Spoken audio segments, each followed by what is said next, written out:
welcome to LOA Today. I'm Walt. With me are life coaches Monique Scott and Cindy Chavez. This is your daily dose of happy. We are so happy you decided to join us today.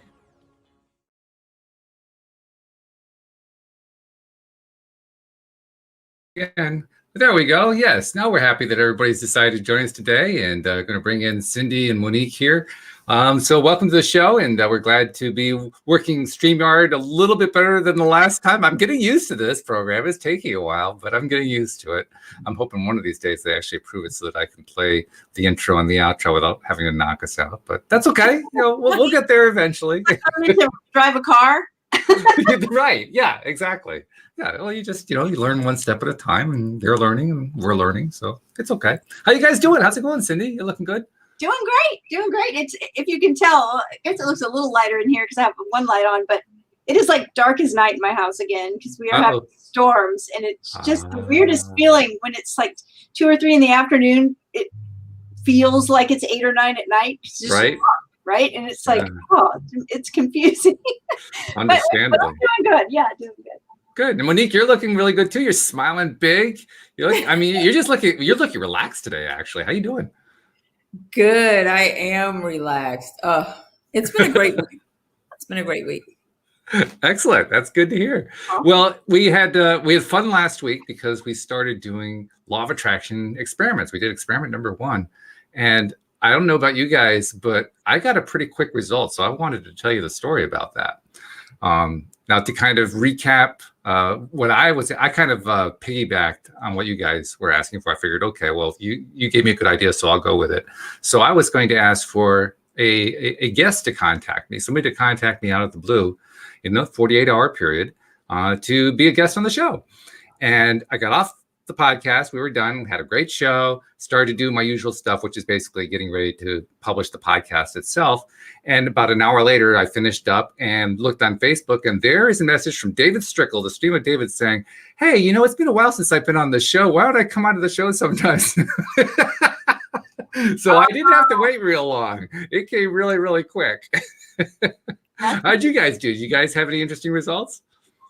Well, Walt, it was funny because I had said I wanted to hear from someone, like a text message or, a private message or something from someone. And I think the way I said it was someone that I have that either was a client 10 years or more ago, or someone that I just haven't heard, an old friend or something I haven't heard from in a long time. Right. Well, and then Walt said he was wanting to have a new guest on the show, and I interrupted him and said, oh, Walt, I forgot to tell you. I just talked to one of my besties, and I think she'd be great for the show. And so he was like, okay, because every time Walt does one of these, it happens right away. And it's like immediate. Well, when we got done with the show, I looked down at my phone and I had a text message from someone who I had coached 10 years ago. Oh, my. Now, here's the thing. We hadn't talked in a really long time. And we had talked maybe 2 or 3 weeks ago, just via message, she just sent me a message about something. And so I said, well, I'm not going to count this. I'm going to see if, another message shows up. And another message didn't show up. But I thought about it right before today's show. And I thought, because Walt and I have talked about this before, and I'm sure you've had this happen, Monique. It was like, why didn't I count it? Yeah, right. Well, that's what I asked for, right? It was like I gave it a parameter. So it was like saying, okay, I'm going to ask for like at least $100 to show up, but maybe 1,000. And then $100 shows up in 5 minutes. I go, well, I'm not going to count it. That's exactly it. Yeah. Right? Like, why? It was exactly what I asked for. I said somebody that I haven't coached in 10 years or an old friend. And she's actually both. I don't know. It was exactly right. And I said, I didn't think about it again until I think Sunday. And I thought, oh, it's been way longer than 48 hours. And I kind of went back. I was like, no, I don't think I've heard from anybody that fits that, parameter.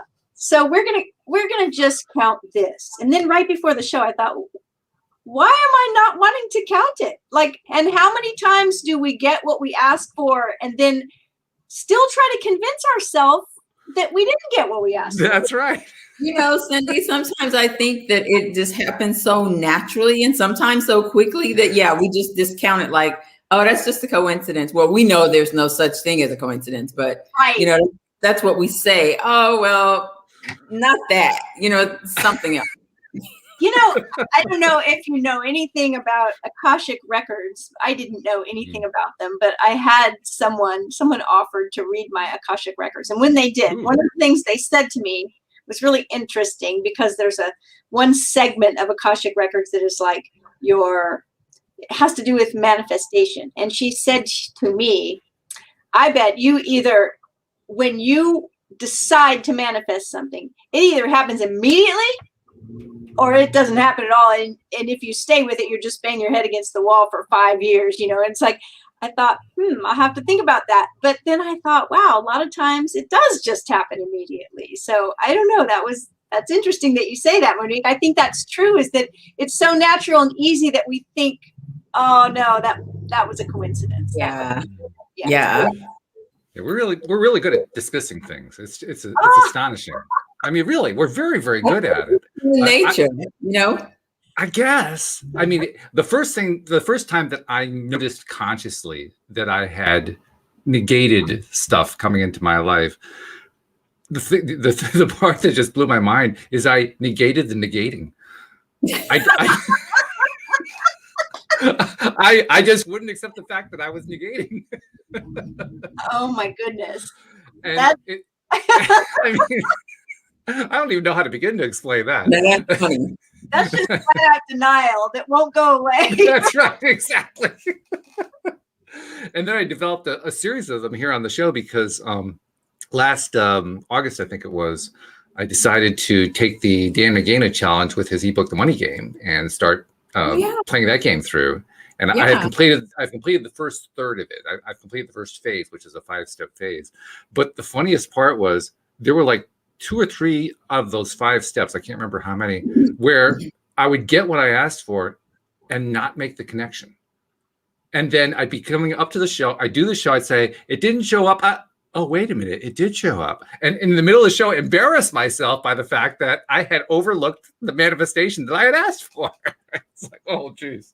Remember that story about, I heard a friend, I don't know if Monique heard this story. I heard a friend of mine was talking about asking to manifest something. And she asked for getting on a plane. She asked for like that she wouldn't have trouble because her bags were way too heavy. She was like, I just want to buzz on through.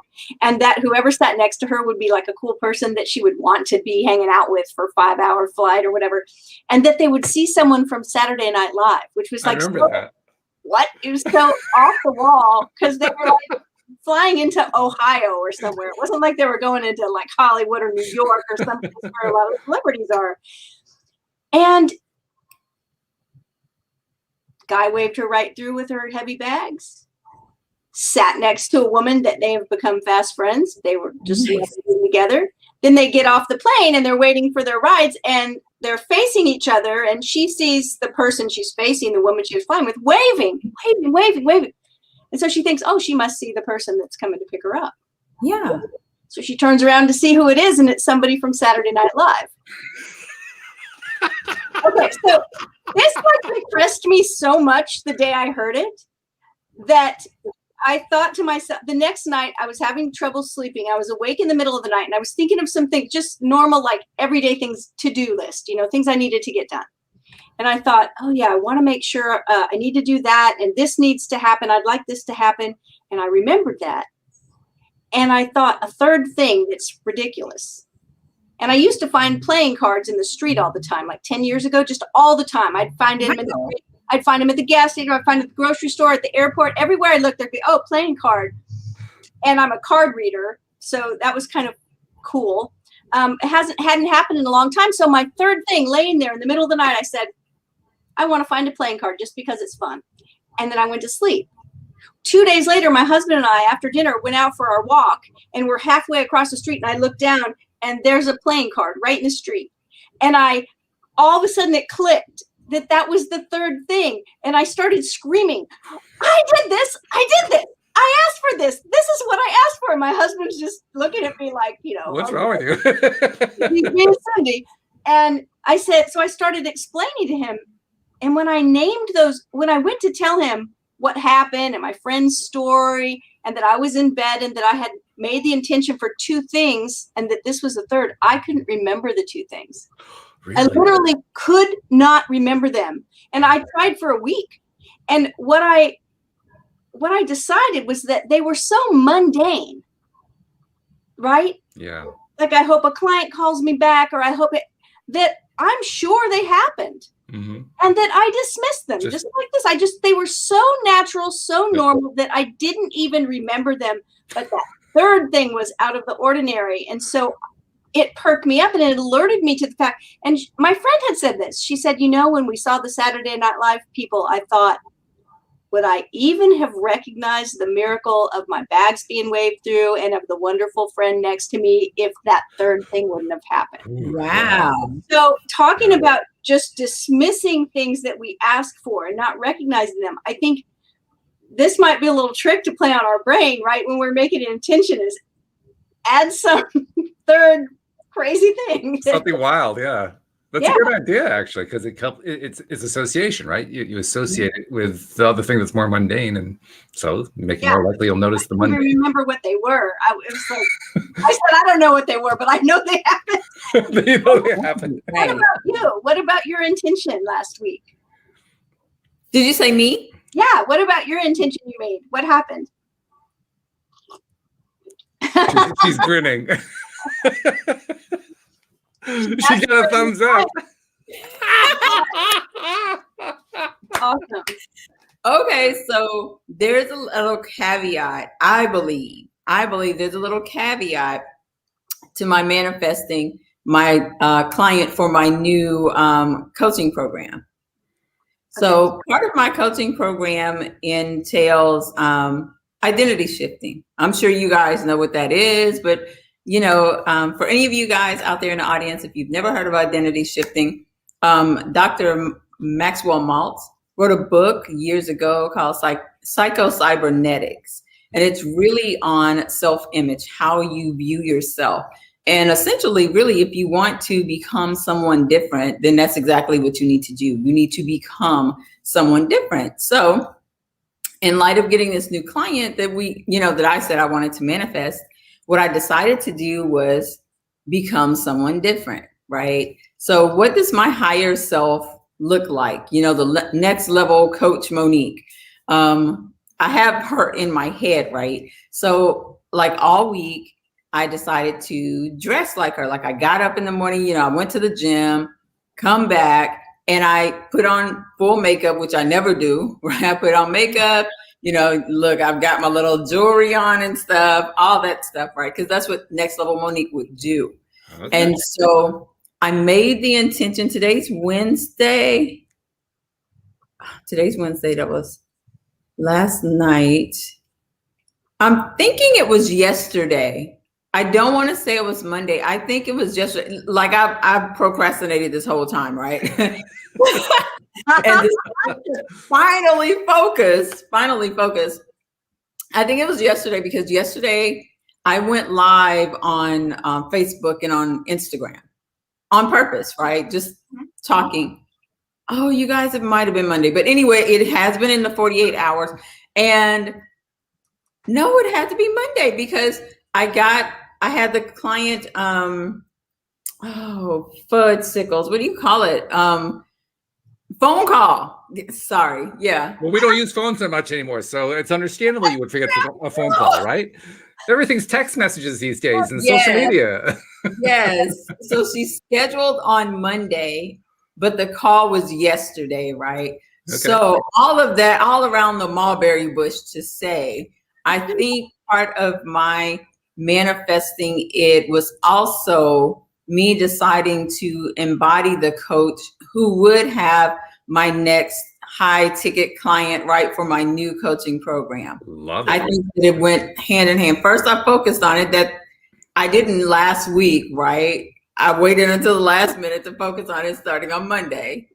And she booked on Monday, phone call was yesterday, right? But I've just continued to show up, as my best self. So all in all, yes, success for all three of us. My God, wow. And I love that. That is the most effective tool that I know of, because everything we to our sense of identity. Yeah, I do this with clients all the time, even in really small things. Like I had a client that said, I want to be a well-funded retiree, right? And I said, okay. I said, well, what does a well-funded retiree eat for breakfast? Right. How does a well-funded retiree throw those wet towels in the dryer?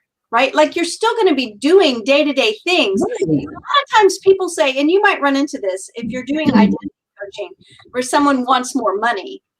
And you're like, well, what would wealthy you be doing? And they're like, well, I can't do it because I don't have any money. Right. So they get this like catch-22. It's like, no, wealthy people, they don't just spend money all day long. Right.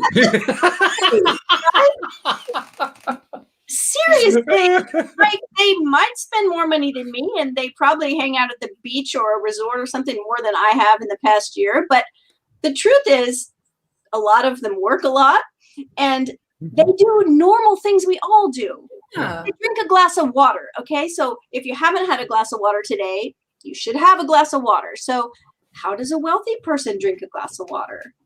And it sounds like a weird question, but if you ask yourself that question while you're getting a glass of water, you will feel a shift in your body. You do. You right? do. Yeah, you do. Yeah. And you think about, Walt's talked about this a lot. And actually, my best friend is an absolute expert at this, and she's going to talk to us soon. But, actors, embodying, like, okay, the part I'm playing is the coach I want to be, right? The part I'm playing is the coach that has 5 more clients or whatever it is. And you just kind of step into that role, and you don't, costumes help, set design helps, but there's also the embodiment part that happens. Yeah. Yeah. And like you said, you put on makeup, you did jewelry, right? But there's also, even without that, like before you were getting ready, right? At the gym, in the shower, whatever, you still are in the mental space of like, I'm going to embody this next version, right? So definitely mindset, yes. Yeah, so powerful, so powerful. And a thing that I keep asking myself over and over for everything that I have to do, every decision I have to make, what would Gigi do? What would Gigi say? Would Gigi wait to hesitate, or would she just take action? Well, she always takes action. So then that makes me take action, because I'm like, oh yeah, that's right. I'm Gigi. Love it. I love it too. Yeah. Really good. Yeah, good stuff. Good stuff. And Jeffrey's sharing some stuff in the live stream about what he was doing. I don't really know specifically what he had asked for last week. It sounds like it had to do with illuminating conversations, because he says, I got many illuminating conversations, even the word illuminating showing up in my world. Oh, Jeffrey, what was your actual intention? This is so good. And then the best part, he says he just found $100 bill in his garden supplies. I mean, I especially like that part, because it's a reminder. Garden supplies. No, I'm just kidding. Well, Jeff, if you need my Cash App, Jeffrey, I'm there you go. Give it to you. Awesome. But I love the fact that he shared that part too, because we have a tendency as human beings to isolate, right? Yeah. With this exercise that we just did, I was isolated on, did I get a specific person, and I did, David Strickel, to call me up or contact me actually and ask to be on the show. Mm-hmm. But did I also take the time to notice other things coming in that I had previously asked for? Or that fit other bills that were going on. We can become so monomaniacal about, well, it's got to be that one thing or else everything is failing. That's how I think we end up ignoring. That's how we end up missing the fact that we manifested something, because we're focused on this other thing over here. Yeah. I think that's what happens, and Jeffrey is illustrating beautifully how you focus on all of it. You celebrate all of it. Well, celebrate, yeah, but sometimes when we drop the focus on something, it slides in through the back, right? It does that too, yes.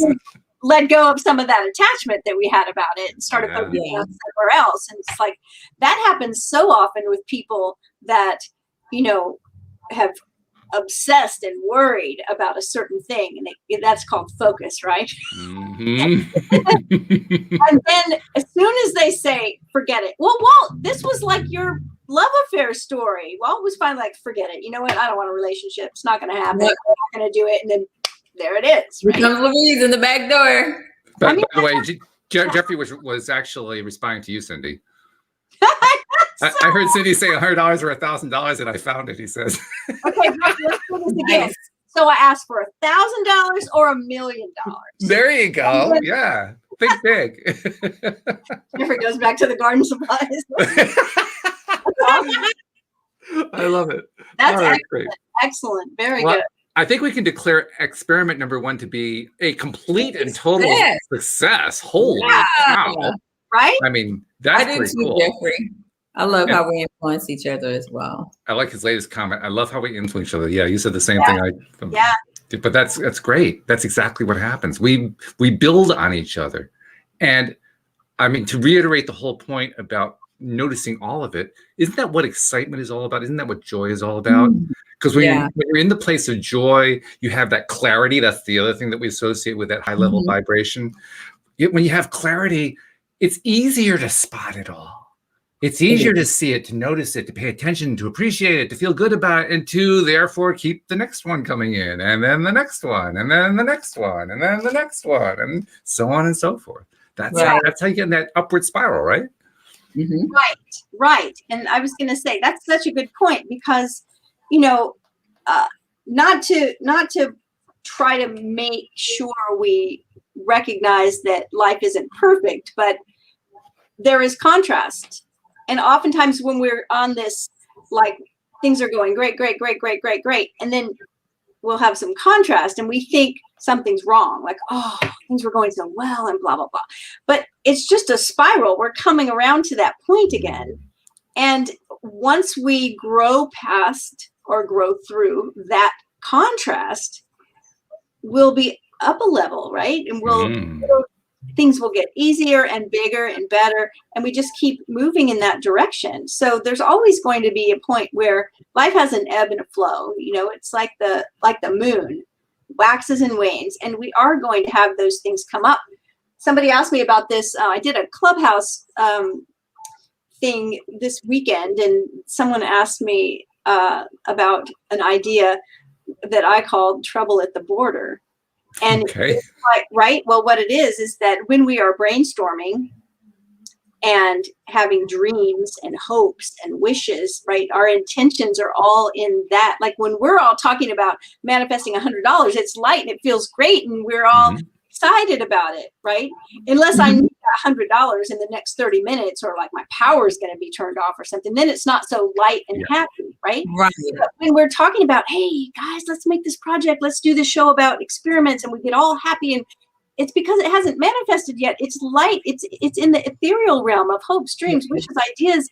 It doesn't have any weight to it yet. So it's light and fluffy. Yeah. And then as soon as we start making the actual plans to bring it into physical manifestation, where we have to make the phone calls and find the book and, and rent the place and do all the things, and the person hasn't called us back and the book is gone, right? That's because it's getting weightier now. It's coming into it. And it's not my idea. It was a wonderful concept by Maria Nesmith, I think. It's the book called, might be called The Spirit of Money, The Energy of Money. But it's a concept that we're all going to come up against when we begin to manifest something, is when it comes into physical, it has weight to it. And sometimes it's heavy and sometimes it goes sideways. Sideways, yes. I love that. All right, well, let's move on then. Let's see if we can do a second experiment. I think the first one we can declare as a major success. So let's see if we can do what Dan McGaney talks about. Let's see if we can expand our edge of believability a little bit. Well, I was looking through the book, unless you guys have one picked out already. Not really, no. I mean, you told us that you had something in mind, so I said, okay, that sounds good. Let's do it. And I saw this experiment number 9, and I turned to the lab sheet to see, and it's also like a 48-hour lab sheet, which I thought is a good time frame, right? Because you're not I mean, it either happens or it doesn't. And it's called the fish and loaves principle. And the subtitle to it is the universe is limitless, abundant, and strangely accommodating. I like that.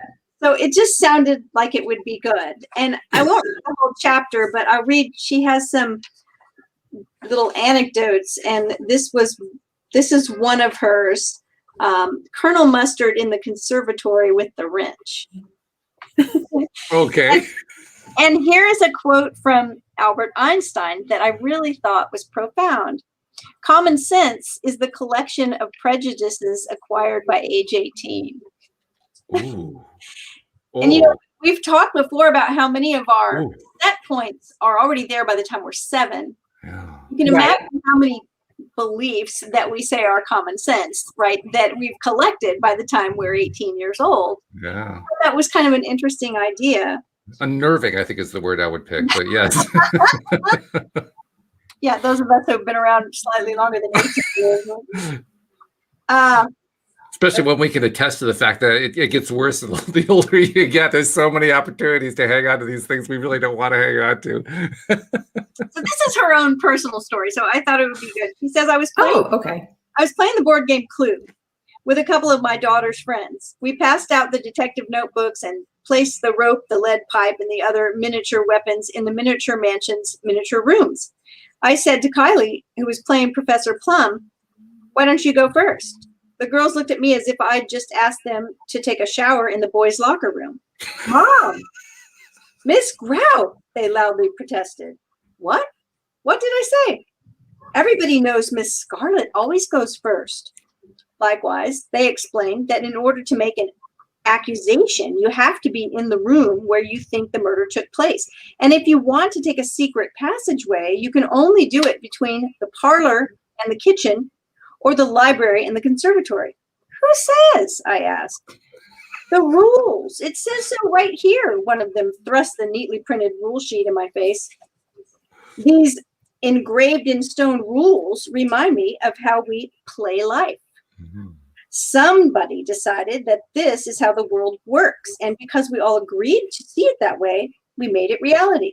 Turns out we've all been had. Nearly all the concepts and judgments we take for granted are gross distortion of things as they really are. Everything we think is real is simply a reflection of the clue rules that we all agreed upon. The world we think we see is merely the projection of our own individual clue rules. Maybe it's time to take those clue rules, cut them up, and use them as confetti. Until we finally get it, that we are wholly loved, wholly lovable, and wholly loving, we will continue to feel empty, question our purpose, and wonder why we're here. That's why we need to ask for a whole new lens for looking at the world. So she talks about, this is a very, very simple experiment because it has to do with what we're actually focusing on and what lens we're looking through to focus. And so I'm going to read you the lab report sheet and see what you think. Principle, fish and loaves principle. The theory, the universe is limitless, abundant, and strangely accommodating. The question, is my focus on the negative keeping me from seeing reality? Ooh. The hypothesis, if I change my outlook and make a concerted effort to look for goodness, beauty, and abundance, it will show up in spades. Time required 48 hours, and then it has a place for you to put the date and the time that you start.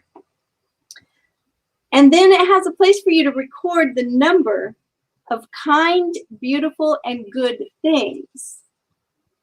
So instead of creating, an ask, I want to find $100, and then at the end of 48 hours, just seeing if you had. This one's going to take a little bit more awareness and paying attention throughout the 48 hours and kind of keeping a checklist of how many things you see that are full of goodness, beauty, abundance.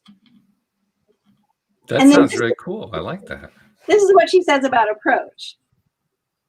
I've heard the old adage, what you appreciate, appreciates. So I guess I'll give it a whirl. Who knows? Maybe expressing gratitude is more than just some mumbo jumbo Pollyanna Oprah thing. Willie Nelson, after all, said that when he started counting his blessings, his whole life turned around. Mm-hmm. Like Willie, I'm ready to bet on the probability of peace, bliss, and joy. Consequently, I will actively seek goodness with a vengeance. And then at the bottom of the sheet, it has a quote from Thich Nhat Hanh, a Buddhist monk. It says, "We have more possibilities available in each moment than we realize." Well, personally, I'm very pleased and proud to be doing woo-woo things. If that puts me in Oprah Winfrey's company, hey, that's fine by me. I like that a whole lot.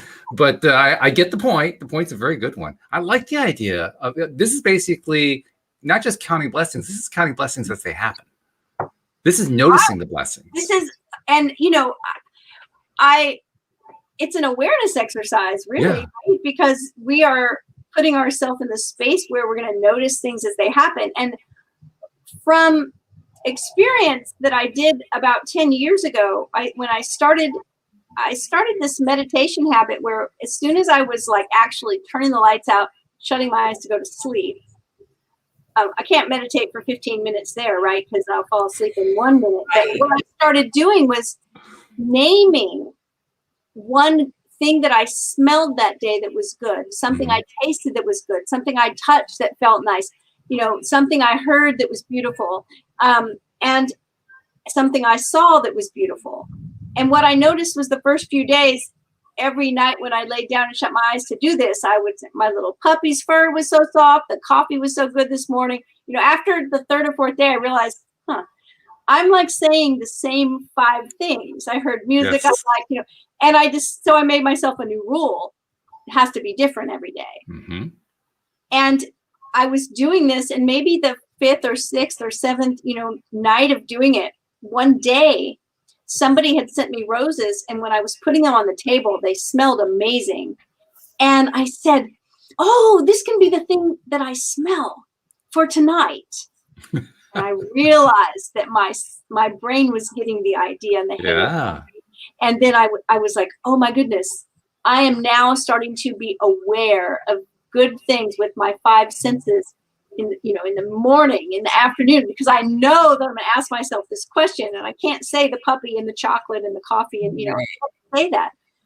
So having your awareness open to good things, and use your senses, beautiful things, kind words you hear, things you smell that are delicious, whatever,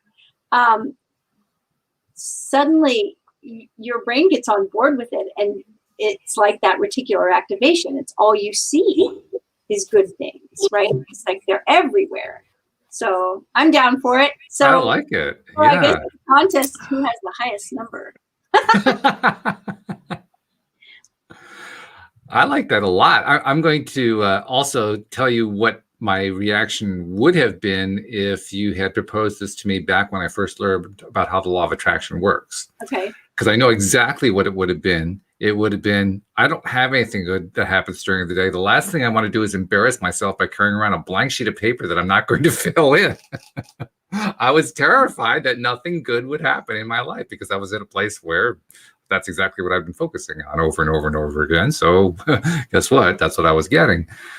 And as I look back on it now, it seems silly, but that was where I was at. It kind of makes me realize this is an exercise that everybody kind of needs to do at one point or another, just to get into that flow of realizing lots of good things are going on all day long. What I think would be cool would be to, like, last time we made the intention in the show, and then Monique made her intention, like she talked about it, but she didn't get serious with the doing of it, right? Like she didn't fill out her lab sheet, so to speak, until Sunday. Well, I think it would be interesting to make the intention now to open our awareness, all of us, to good things, beautiful things, kindness, whatever, abundance, limitlessness, and then start counting further on in the week once our awareness is open, right? Because well, I would need to have that lab sheet, actually. Spectacular things happen. I'm going to have to print out a lab sheet. I may have to print out 3 or 4 of them just so that I can have enough room to write all this stuff down, because I'll never remember it all if I don't write it down. So, I collect these. I have so many of these. I'm embarrassed to tell you. I won't tell you. I don't know how many. But these little bitty notebooks. Ooh. Oh yeah. Notebooks, yeah. And so I was like, okay, well, I dedicate one of these little notebooks to keeping track and to carrying it around with me and just jotting down when I notice something. Very cool. Yeah. Why not? I'm down for that. What do you think, Monique? Is this a good one? Seeing as my internet has been acting up literally for the last 10 minutes, I don't even know what the exercise is. I know you were kind of freezing up there. Yeah, I saw that. I saw one little freeze, and she came back, and I thought, oh, good, she's back. But now, what we're proposing to do, this particular exercise that Pam Grout outlines is simply one of going through the day and noticing everything that comes our way, every experience that we have, everything that we notice that comes into our awareness that we like, that's good, that we approve of, that fits our joys or fits our preferences or anything that we like, anything good. Just right. The lab says kind, beautiful, good things. Yeah. Okay. Yeah. So that's what we're looking for. We're just going to look for goodness, beauty, and abundance and watch it show up. And there's a piece of me that's also kind of asking myself, well, am I going to get anything else done? Right. No. Well, here's something good about what Florence Scovel Shinn used to call driftwood. So when a sailor is out to sea, he cannot see the shore line. But as it's closer, they will see driftwood and birds because those things aren't way out in the middle of the ocean. They're closer to land. And so that's a sign that you're getting closer. So as we're looking for abundance, it also counts when we see someone else get a blessing. Ooh. Right? So like people that are looking for, like say Monique has a client that's looking for clients because she's a business coach. And her client comes to her and says, so Monique says, well, just pay attention, open your awareness. And then the client comes and says, oh, my best friend's a coach and she got 2 new clients this week, but I didn't get any. That's driftwood though. You noticed clients, right? Or I'm a relationship coach. So sometimes I get people that say, oh my gosh, when am I ever going to get my soulmate? My next door neighbor just got engaged and my sister had a hot date last week. And when's it going to happen for me? And I'm like, that's driftwood. You're noticing. Yeah. Right? So it's coming. So we can really notice this, whether it's something directly coming to us or whether it's just in our sphere, because we're filtering out most of the stuff that's in our sphere. So if you're noticing it, whether it's to you or to someone else, you're noticing it. Yeah, this is about filtering in, really. This is about rewriting the filter. Right. Which is a really good thing to do. Actual filter that's going to filter. By filtering in things that are beautiful and kind and good and abundant, we're automatically filtering out lack and scarcity and ugliness. And we're letting that, it's still going to be there. We're That's just really going to fade into the background as we bring beauty and kindness and goodness and abundance into the foreground. Yes. Just for 48 hours. Then I like you can that. go back to seeing all the scarcity. Well, it might be a bit of a challenge, but you know what? As challenges go, that's a good one. Yeah. If I'm going to have somebody throw a challenge at me, it might as well be something that has some stuff in it that I like. Yeah. I wonder what our live streamers think about it. Well, Jeffrey's actually making it even more interesting for himself because I think he's going beyond looking for just noticing the good stuff that comes along. He actually has things he's manifesting.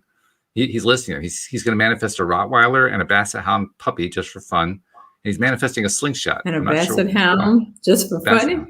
Just for fun, yeah. Jeffrey has an unusual way of having fun compared to other people, but it's his way, What are you going to do with them, though? Enjoy them. Are you going to give them back after?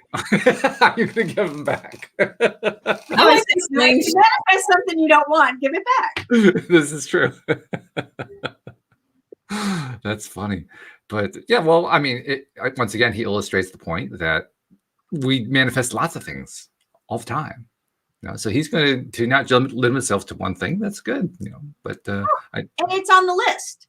It is on the list. It's something that, everybody is going to have a different idea of what they find good and beautiful and right and abundant. So whatever that is for you, when you see it, you know it. I just know I still have that one thing in the back of my head saying you're not going to have enough time to get stuff during the day if you're just writing these things down all day long. You're going to spend your entire day doing it. Well, here's what's interesting. On the lab sheet, it just has one little space. It says number of things. So you don't have to write it down. Just keep a running count in your head. You know those clickers that like the umpires use or whatever? Now all of a sudden my monkey brain got sad because it really wanted to write all the little things down. Well, write them down if you want to. I'm going to probably jot some of them down, but I'm really busy. So yeah, I doubt that Okay. Maybe I'll write the first 10 down and then I'll just keep the clicker after that. Right. Or those little marks where you do 1, 2, 3. Yeah, right. Yeah, the hash marks. Right. Yeah, that's a good idea. I like that a lot. That's good. Write it on my hand. I love the fact that Pam Grout's experiments, they don't limit themselves to manifest X. Some X that you want to have come into your life. They're about, I asked for something to expand our edge of believability, our edge of confidence and trust in that the stuff is happening. And that's exactly what this is doing. This is actually building our belief system by reprogramming our filter, that internal filter that we have in the back of our heads, the RAS, and reprogramming it specifically to give us literally only stuff we like. And that, what's the phrasing that is positive and abundant? How do they say it in the book? Things that are good, kind, beautiful, and abundant. Good, kind, beautiful, and abundant. Yeah. Yeah, and that's a wide.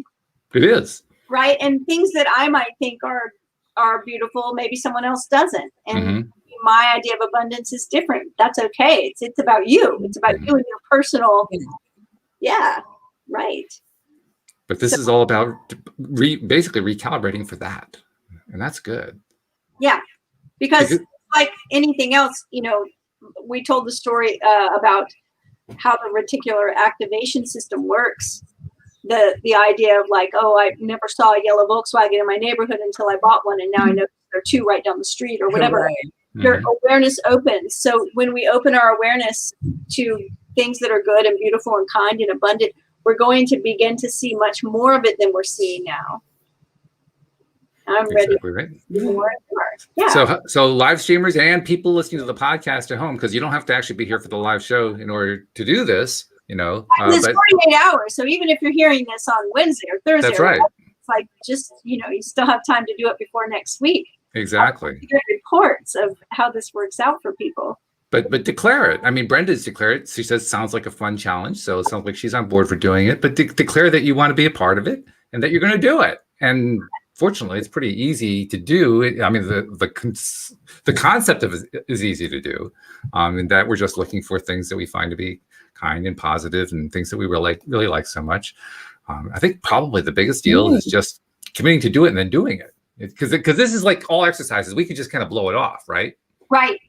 So here's an idea that just came into my mind, because I know this is one of the practices that I've used in coaching before, but it's because it's just an easy mind thing. Like, think right now of a color that you really love, right? And it might be like, oh, my favorite color has been green ever since I was a kindergartner. Or it might be, well, this week I'm really into purple or whatever, right? But think of a color that just brings you joy, a color that you feel happy when you see it, and start noticing that color. Jeffrey's raised his hand, by the way, so he's going to do it. Nasha's tuned in. I don't know if you saw this, Nasha. Nasha says, I've been waiting for Cindy all week. Aww. Yeah, Josh recently. Yeah, thank you. I'm glad that you're here. Yeah. So if you're looking at a color, that's pretty easy, right? Because you go in the closet, oh, I said red and there's a red shirt, and oh, I looked outside and there's red flowers on the camellia tree right now, and I look and just start noticing. So it's just an awareness exercise. It's just to train your brain to pay attention to your intentions. Which is important. Yeah. We kind of illustrated that before. It's pretty easy to fail to notice the things that we're attracted. How are we going to notice them if we aren't paying attention to the things that are important we to notice us? Them and we say, oh no, I'm going to go for something different. Yeah, right. gonna go for a different one. Oh, oh. I think among other things, this is actually going to retrain us to actually notice our manifestations when they show up. Seriously. Oh my goodness. Like, yeah, we need to notice them right away and we need to celebrate them. And even labeling, a lot of times labeling things is a form of judgment, which is kind of lowers our consciousness level. But when we're reminding ourselves, oh, this is beautiful. I just saw something beautiful. And I just saw an act of kindness, right? Like sometimes you just witness someone else. Yeah. Even on social media, right? Someone will say something and you'll notice that someone makes a comment to them that's kind and loving. That counts. Yeah. Because you're noticing that. Because if you're on social media, there's plenty of opportunity to notice comments that are snarky and mean-spirited. Really? he said snarkily. Snarky and mean-spirited and trollish. And right? And it's like, oh, we don't want to focus on it. Yeah. What we focus on expands, which That's is the whole point of this exercise. Yeah.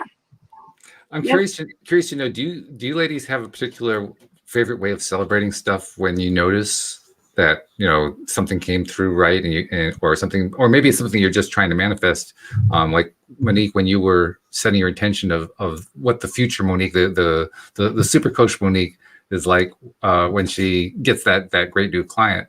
Do you have a particular way of imagining a celebration? I'm kind of curious.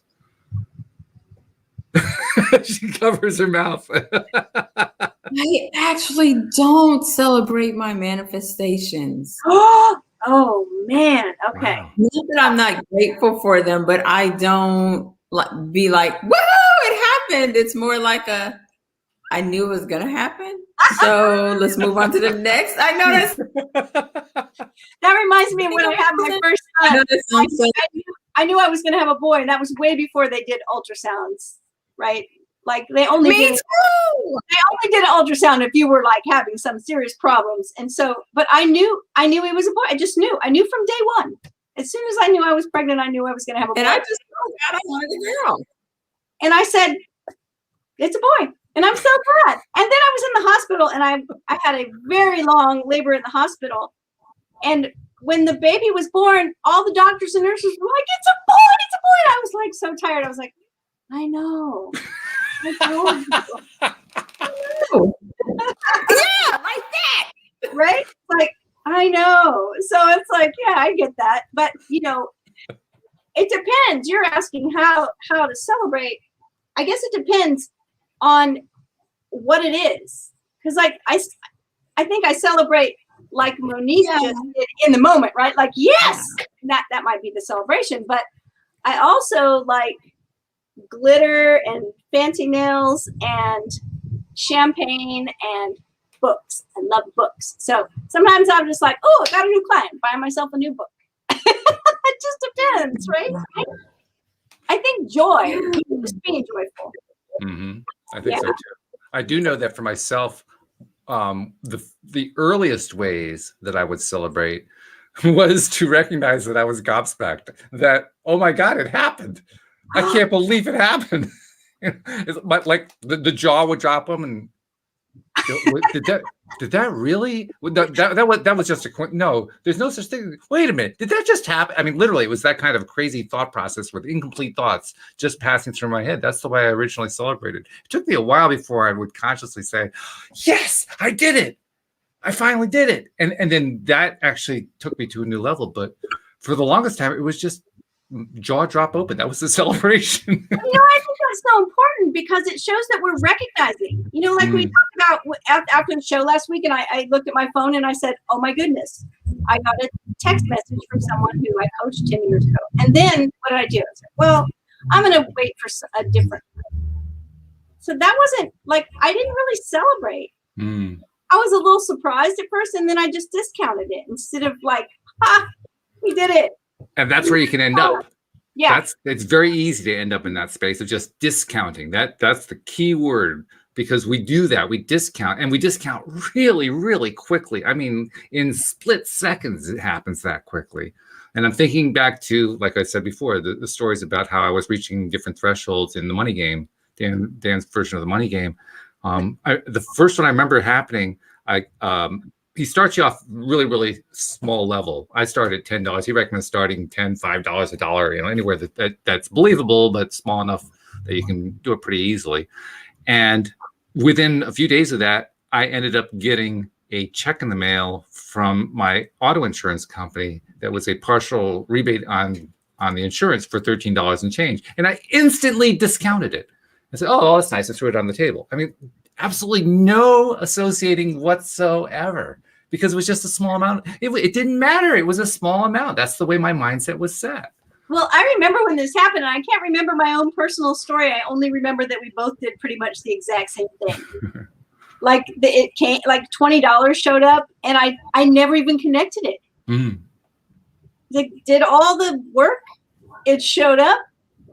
It's like right over my head. I never even connected it until you started talking about it. I was like, oh my goodness. Yeah, right. Yeah. Nice. So funny. So this is where I'm hoping that this new experiment of just identifying, listing, or at least counting the various things that happen during a 48-hour period. I'm going to do it for the week, I think, but at least within a 48-hour period. Yeah, you're going to do it for a week? Okay. Yeah. Yeah. And also notice, I think it'll be interesting to notice if it seems like as the week goes on, more things. We know more, like yes. Right? Because that's the whole point, is if we're focusing on good, beautiful, kind things, we'll see more of them. I'm curious to know how many duplicates we're going to get. Because you know how when especially if it's an ask. Now this is more of like a vague ask. It's like I'm asking that I become aware of stuff so I can make a note of it. Right. But in any kind of an ask, the universe doesn't tend to send us one. It tends to send us a series. So if we miss the first one, we may notice the second one. If we miss the second one, we notice the third one. We can even notice a few of them in a row. Say, wow, I had a few of those, And I'm wondering if we're going to get that. I wonder if we're going to find, I saw an act of kindness and I saw another one and another one in 15 seconds, that kind of a thing. Yeah. And I wonder if since the experiment sort of has a category, right? It's like kind, beautiful, abundant. It's like, I wonder if we'll see more of one than the other. Interesting thought. Yeah. I'm writing those down too, so I remember what they are. Kind, beautiful, and abundant. Yeah. That's important. This is going to be interesting. I'm thinking about what we shared today at the top of the podcast about last week's experiment. Because I didn't expect we were going to get all of them. We got all of them, and that was just really, really cool. Yeah. With me because I did. You did. This all too. I don't know. Y'all make me feel weird because when we were talking about the celebrating, Cindy and Walt, honestly, my goal for my clients is to get to a place where the law of attraction or manifestation doesn't surprise you. Not that you're not grateful. Right. Don't get me wrong. But it no longer surprises you because now that's what you expect and it's a way of life. Mm-hmm. So I think that's why I don't quote unquote celebrate, because I expect it and I just expect that this is how my life is supposed to unfold as a spiritual being. But anyway, I digress. No, that makes total sense. That makes sense. I mean, and everyone is different in how they, approach different things. I have so many synchronicities happen in my life that if I go a day or two without any, I feel like something's wrong. Something's wrong, right? Right. Yeah. And so, because it's constant. And so, and yet the funny thing, it still delights me. It still surprises and delights me. There's always an element of surprise and delight. Even though if it's not there, I notice the absence of it. And I think, okay, what's going on here? Because I don't feel like I've had anything that's been synchronous in a day or whatever. And my husband used to tease me. I tell him anytime something happens, right? And he said, Cindy, it just doesn't impress me anymore. If you can come to me with like 8 or 10 things for an afternoon, then I might be impressed. Because he just knows it's always happening, right? It's like, wow. But I still always feel delighted over it. And I guess that is it's like, I guess that is my celebration is I guess how I feel, right? The joy that I feel over manifesting things, over things happening that are synchronicities. That's the celebration. It's like internal. Now, sometimes I actually will go, buy myself a present or have a little party, or, we turn up the music and have the dance party in the house all the time. Sometimes I do that too. Especially if it feels like a big deal, a big event. But most of the time it's just, I don't know, it's like the inner celebration, it's feeling like you're going to laugh, feeling like this is wonderful kind of thing, feeling just that little bit of surprise and delight that always seems to be a hallmark of magic, of magic making. There's always a little surprise and delight in there. So yeah, I want it to be an everyday occurrence as well. And I think it is. It's just I want to be conscious of it. Yeah, like well, I think that's the key. Everything all the time. You just want to do it consciously. Yeah. And it makes total sense to me that is your form of celebration, Monique, in particular, because you're such a positive, happy person. I just know, because of the way law of attraction works, there's got to be some level that you're celebrating. Otherwise, it wouldn't keep happening. So, I mean, it just has to be. When you said that you don't do it, I said, really? How's that possible? Yeah, but I think Cindy is right. I think that she's right. And like when something doesn't happen for me, that's when I check my inner man. That's when I check where my thoughts, what am I focused on, or what am I not focused on? How am I feeling today? Because you're right, Walt, I am a pretty happy-go-lucky person, but I have my days too. And man, I tell you, I'm just gonna be honest with you guys. I never really thought that all of these things that our bodies go through as women, when menopause started hitting, I never really, I'll be fine. Man, there's been some days I've had to struggle. I'm like, I'm not, I'm not a sad, depressive type person.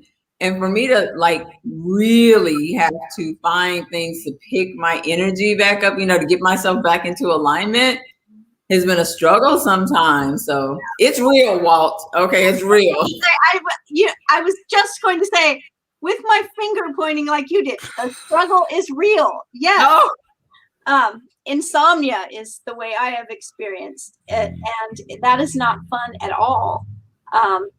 Because what's funny is that I will have 4 or 5 nights in a row where I don't really sleep much at all, and it's hard to just navigate life. And then I have a day that I sleep so good, and the next day I feel like I can rule the world. And it's really taught me how important it is to get deep, restful sleep. And I'm talking as in the framework of law of attraction and of manifesting, right? It's like deep, healing, restful sleep is important to your power as a manifester, because you want to have the ability to consciously choose your perspective. And when you haven't slept in 3 or 4 days, that's hard to do. When a client calls me having a meltdown, I always ask one question: are you sleeping? And they most of the time say no. And then I say to them, sleep deprivation is a form of torture.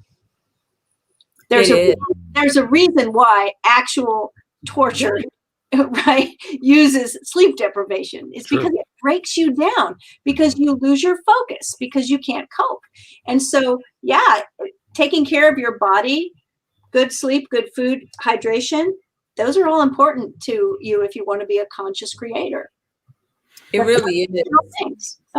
Yeah. And Cindy, and then I'm going to leave it alone, Walt, but I think what this has taught me is, because I have always been a naturally happy and optimistic person, even when something negative happens, I'm always looking at the flip side of it, like my rape, right? I didn't, but it's like, okay, that it happened, let's move on, kind of thing. But I think Cindy and Walt, what this has really taught me is how to be able to resonate better or understand my past clients that I've had who really do struggle with negative thoughts, negative thinking. They're, the glass is empty. It's not even half, it was just empty, right? And I didn't ever really feel like I could understand because I couldn't. I just never had those feelings before, but now some days have been like, oh my gosh, I can't watch enough manifestation stories and I can't listen to enough, law of attraction stuff or whatever to kind of get me back into alignment mentally and vibrationally. So yeah, it's real. The struggle. I think it's important though, when we go through things that are hard for us, that can always be part of the result, is that we have more compassion for other people going through things, that we understand on a deeper level, and that makes us better coaches, better teachers, better people. Yes. Yeah, I agree. That's a great way to summarize the podcast today. So, okay, the experiment has been set. So we look forward to getting the reports next week. I have a feeling next week's going to be even better than this week in terms of the reports of the experiment. I'm really looking We're probably going to fill the whole next hour up. No doubt. Yeah. Yeah. There's going to be a lot of high flying going on. Let's put it that way. Yeah, I think so. Indeed. So buckle your seatbelts. We're about to take off. And thank you for flying LOA Today Airlines. We'll see you all next time here on LOA Today. Goodbye. Bye.